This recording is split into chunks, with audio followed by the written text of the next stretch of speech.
Abdurrahman, Ya. Rahman. Hmm. Bisa saja orang itu perilaku Tuhan atau perilaku Allah yang Abdurrahim, Iya. hamba yang suka menyayangi, Khusus kaum beriman. khusus orang beriman. Hmm. Ini termasuk berketuhanan pula ya. Iya.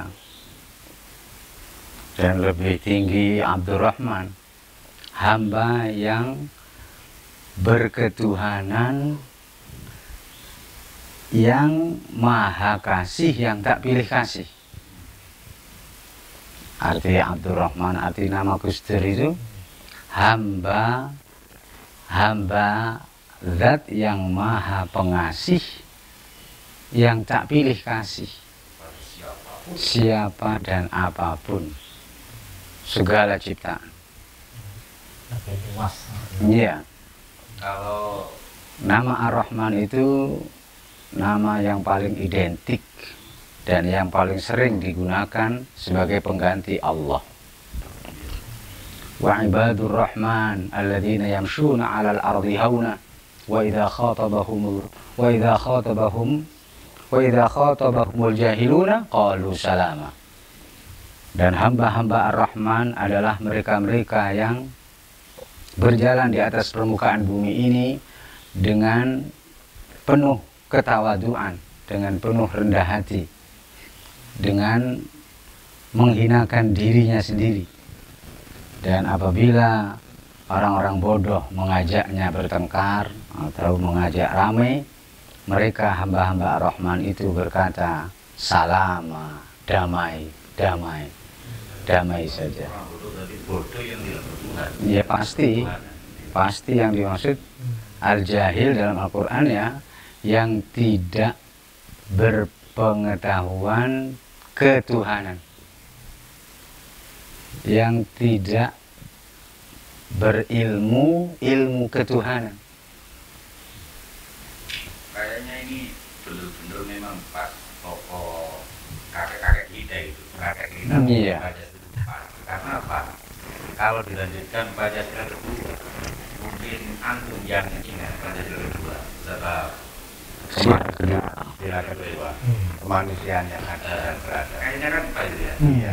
Kami mana mungkin mereka bisa berkemanusiaan yang ada dan berada tanpa mereka berketuhanan dulu. Tidak akan. Kayaknya gitu Gus ya. Iya, makanya urut itu. Orang yang belum berketuhanan yang Maha Esa, sisi kemanusiaannya tidak akan adil dan beradab. Kalau dari penjelasan ini tadi tentang Pancasila sila pertama saja, ini saya menerawang jadi gambaran bahwa kita sebagai umat Islam berpegang teguh pada Al-Quran, Al-Hadis, Ijma' qiyas. Ijma dan Qiyas. Nah, ketika bernegara dengan Pancasila, nah berarti ini nggak ada tabrakan. Sama sekali tidak. Agama lain. Nah, Kata peran dengan agama lain. bukan, nggak dengan asas Pancasila. dasar agama dengan Iya. Pancasila ini nggak ada tabrakan. Iya. Cuma kalau wong lirik, iki ono Pancasalik. Ya. Iki nopo Pancasalik niki anuan Ya, ini saya buat sebagai peneguh Pancasila.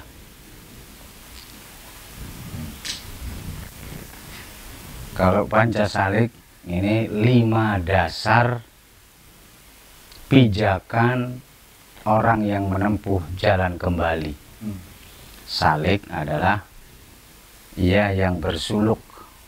Bersuluk itu berproses. Seperti berprosesnya ulat berubah menjadi kupu-kupu. Manusia diperintahkan berproses yang dilakukan oleh kupu-kupu. Asal kupu-kupu itu ulat yang menjijikkan. Kemudian pompong selama 10 hari. metamorfosis. Ya, metamorfosis. Setelah ngepompong 10 hari, si ulat itu berubah bentuk. Yang tadinya menjijikkan berubah menjadi indah. Siapa saja yang melihat ingin memiliki. Bahkan ditambah lagi bersayap, bisa terbang. sebelumnya tak bersayap. Nah, itu ayat kauniyah yang harus kita maknai, kemudian kita amalkan di kehidupan. Kita yang masih suka merugikan orang lain, meresahkan, mengganggu, membuat jengkel dan lain sebagainya, kita ini diumpamakan ulat yang hendaknya gateli, hendaknya melakukan seperti ulat, ngepompong itu. Belum boleh berinteraksi dengan manusia lain sesungguhnya. Sebelum ngepompong dulu selama 10 hari, mudah-mudahan berhasil. Tujuannya adalah berubah sifat, watak, karakter, kepribadian, lagak, lagu, gaya, perbuatan, kebiasaan dan sebagainya berubah total. Ya, itulah apa yang dilakukan oleh ulat dengan kupu-kupu ini lain sekali sudah. Artinya Jalannya semuanya berbeda. iya, berarti sifat dasar manusia secara umum lahir itu ibarat ya ulat tadi. Ya. Kemudian mau nggak dia berproses menjadi kupu-kupu? Nah, ini gimana? Apa harus ada tuntutan bahwa yang pertama mungkin kesadaran kita ini ulat.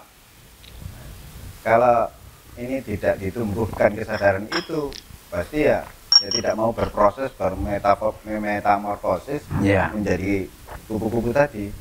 Nah, kira-kira secara dalil atau apa dari sisi agama agar salik atau suluk, proses suluk itu di sirtan kawaten maka pikirlah suluk jok nganti lali itu ini seharus apa, sewajib apa seseorang melakukan metamorfosis, perubahan dari ulat menjadi kupu-kupu tadi?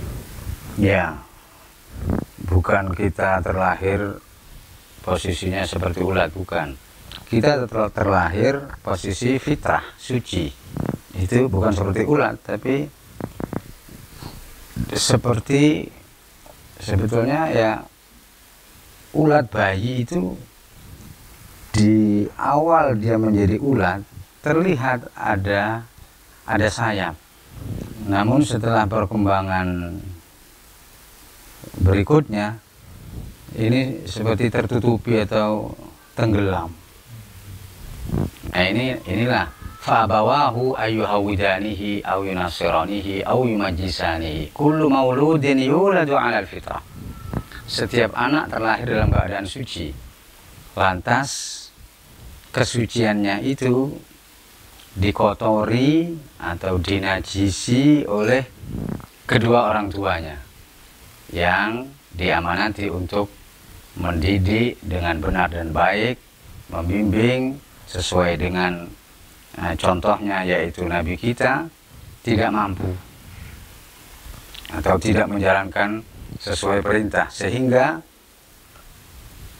berubahlah sehingga menjadi ulat, di mana sifat ulat itu menjijikkan dan siapa saja yang melihat itu berpaling muka dan lain sebagainya. Ini adalah sifat watak tabiat tercela.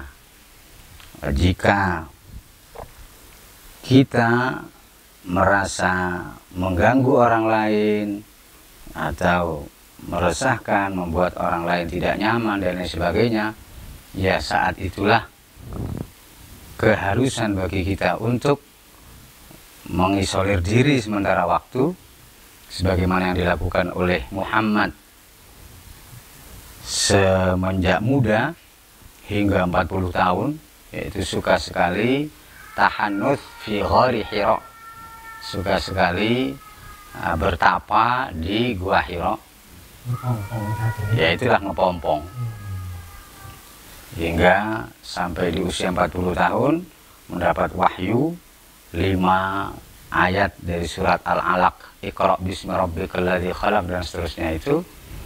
Ya, di usia 40 itulah ruhani Nabi kita Muhammad atau tubuh ruhaninya, coro Jawa ini badan aluse berubah menjadi kupu-kupu. Dan itu bisa berlaku atau menjalankan sila kedua Gus. Iya, ya setelah berubah menjadi kupu-kupu itu dalamnya. Ya, karena di dalamnya sudah berketuhanan. Iya. Yang benar yang Maha Esa. Maka raganya, jasmaninya, manusianya Iya. akan berkemanusiaan yang adil dan beradab. Dan apakah ini bisa disebutkan, maaf ini, apakah ini bisa disebut asyhadu anna atau asyhadu anna Muhammad? Ya memang, ya sila kedua itu syahadah kedua, kesaksian kedua yang menjadi password seorang muslim, yaitu wa asyhadu anna Muhammadan Rasulullah. Sila pertama itu asyhadu alla ilaha illallah. Sila kedua wa asyhadu anna Muhammadan Rasulullah. Yaitu makna hakiki dari 2 sila dari 5 sila dasar negara kita itu. Kalau kita lanjutkan terus, ya maaf, di sila ketiga mustahil seperti kami bertiga ini akan bisa laku atau mempersatukan Indonesia, persatu Indonesia atau praktek persatu Indonesia kalau belum menjalankan 2 syahadat atau sila pertama dan sila kedua. Iya, nggak mungkin. Jelas tidak mungkin. Nggak mungkin. Persatuan itu, satuan itu sesuatu yang sudah tidak bisa dipisahkan dengan yang lain. Atau dari banyak terus kemudian disatukan gitu. Ya bagian bahwa persatuan Indonesia, artinya saya mengucapkan persatuan Indonesia ini berarti keyakinan bahwa aku ini bagian dari Indonesia yang berbangsa-bangsa dan bersuku-suku, berpulau-pulau, berbeda-beda agama yang banyak ini. Aku ini bagian darinya. Persatuan yang tidak bisa dipisahkan. Perwungkulan. Perwungkulan, wungkul. Nah, ini persatuan, bukan satu-satu gitu, tapi juz'un min Indonesia, bagian dari Indonesia yang beraneka ragam agama, suku dan lain sebagainya ini yang harus yaitu yang dicengkeram oleh burung Garuda itu, Bhinneka Tunggal Ika ini, berbeda-beda tapi tetap satu jua. Nah, kesadaran ini ya, seandainya dipahami, dimengerti dengan baik oleh seluruh bangsa Indonesia, ya benar-benar Pancasila inilah sebagai perekat dan pemersatu bangsa Indonesia yang majemuk ini. Jadi, Sayang yang mengerti hakikat Pancasila ini ya tidak banyak, sayangnya. Dan banyak di antara saudara kita yang muslim yang masih saja menganggap Pancasila itu tidak sesuai dengan Al-Quran hadis. Itu dangkal sekali itu. Seseorang yang berketuhanan yang Maha Esa dan otomatis kemanusiaannya pasti akan adil dan beradab. Sudah niscaya sila ketiga ini dia jiwanya akan menjadi orang yang berjiwa pemersatu. Jiwa pemersatu dari aneka ragam budaya, bangsa dan lain sebagainya di Indonesia ini dia akan tampil sebagai pemersatu.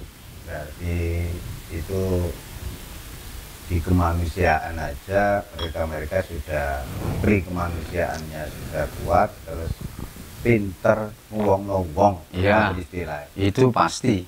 Jadi kalau benar-benar mengamalkan sila kedua ini pinter ngowong-ngowong. Iya, itulah makna itu di antara makna di antara makna beradab.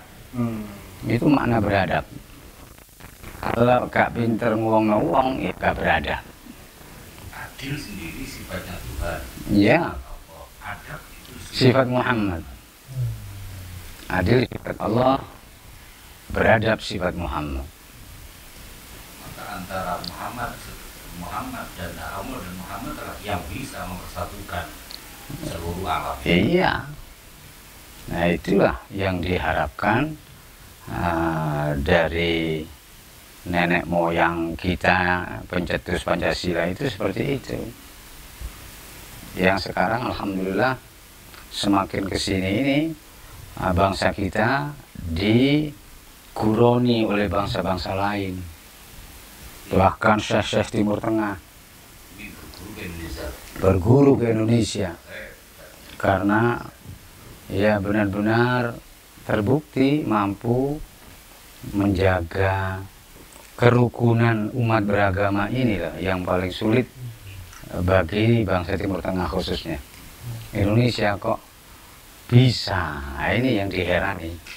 Sehingga Di bangsa kita sendiri, kalau melihat Pancasila itu dulu yang memikirkan sampai merumuskan, itu tokoh-tokoh agama kita sendiri.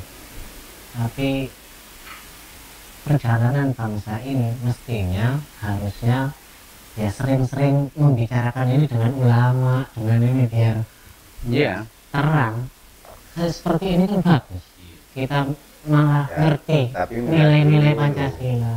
kapasitas pemahamannya tentang Pancasila ini ya akan beda-beda antara satu orang dengan orang Ya, lain. artinya andai kata kita itu bisa mendapatkan pencerahan seperti ini terus, Nah, iya. itu lebih bagus. Iya, tapi mereka juga memahaminya dari sisi mungkin Iya. kalau di istilah tasawuf itu seringkali disampaikan ada pemahaman tingkat berlapis itu tadi. Mungkin hanya makna tersurat. ya Memahaminya dari makna tersurat. Ya tentu tidak nyampe ke tujuan. nggak sampai seperti ini. Maka kalau belajar ya benar-benar ke ahlinya. Yang diharapkan oleh kesanan ini Iya. Mbok yo Gelem silaturahim nang ulama yang mengerti makna ini. Terusan ini Nah, maksud saya Iya. seperti itu. Kalau hanya ke ulama itu kan ya masih beda-beda. iya. Jadi tingkat pemahamannya dengan Ulama iya. sekelas yang dulu tokoh-tokoh Iya, agama itu. maka dari sana bertanya ke ya yang memahami makna sampai Iya, maksud saya itu. Ulama, bukan ulama bahkan sekedar. tidak hanya ke ulama Islam, bahkan ke Iya. ulama Nasrani, ulama Hindu, Iya. Iya. berpaham tentang Pancasila dan mereka itu yang berketuhanan dan itu. Semua ulama semua ulama Islam yang sudah benar keulamaannya pasti menerima asas bangsa Pancasila ini dengan baik dan berterima kasih kepada leluhur, karena memang benar-benar ini disusun oleh para pakar yang sangat canggih dan tidak punya kepentingan. dan tidak punya kepentingan, pasti Tidak punya kepentingan pribadi. pasti ikhlas benar-benar membuat kalimat-kalimat yang kalau di Islam itu ta'alau ila kalimatin sawa, mari kita menuju kalimat yang sama, yang bisa diterima oleh semua golongan, semua agama. Nah, berangkat dari situ, ta'ala ila kalimat sawa. Kita menuju kalimat yang sama-sama diyakini kebenarannya dan bisa diamalkan di kehidupan sehari-hari yang sifatnya abadi sepanjang masa. Ya, Pancasila inilah hasilnya. Pancasila sakti itu ya karena abadinya. Ini tadi bagi kami yang notabene teman-teman di komunitas ini secara pengapunten karena campur, ada yang memang berpendidikan tinggi, ada yang berpendidikan rendah. Gampangannya sekolah lulusan SD. Nah, wacana seperti ini masih terlalu teoritis. Ya. Mungkin resep atau apa ya, pesan nanti agar terus aku kudu piye, apa yang harus kami lakukan agar ketuhanan kami berketuhanan yang Maha Esa, berkemanusiaan yang adil dan beradab dan seterusnya ini. Apa yang mulai dari mana kita? Dimulai dari mencari guru. Tidak akan berhasil hingga sampai ke sila pertama dan kedua kalau tidak berguru. Harus dimulai dari mencari imam, mencari panutan dalam beragama dan menjalani agama dengan benar dan baik. Itu harus punya contoh teladan. Kalau di zaman Nabi ya harus taslim ke Muhammad sebagai Nabi dulu, itu langkah pertama. Kemudian taslim, berserah diri sepenuhnya, siap dibimbing di jalan kebenaran. Saya kira cukup. Lain kali kita soal lagi ke untuk meneruskan sila keempat dan kelima. Iya. Kayaknya kok pas enak dibahas. Menarik ini. Benar-benar baru paham yang dimaksud ketuhanan Maha Esa, kemanusiaan, persatuan, baru paham ini. Terima kasih. Sama-sama. Cukup karena diri, Gus. Iya. Assalamualaikum. Waalaikumsalam warahmatullahi